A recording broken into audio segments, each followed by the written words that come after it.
Good evening, guys. This unit is Celeste. This unit is Midea Celeste 3 horsepower. At bago lang po ito, guys. Tapos nilagay ko ito sa aming sala at saka sa aming kusina.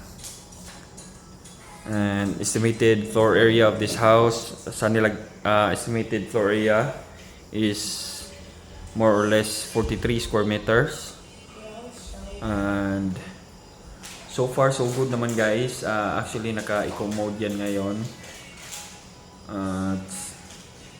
At okay naman. Goods naman yung temperature dito, guys. Sa eco mode kasi is naka-set into 24 yung lamig niya. At okay naman siya, malamig naman.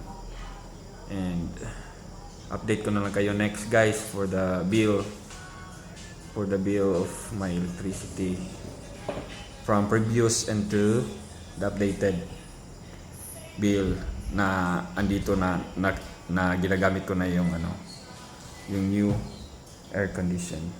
Thank you, guys.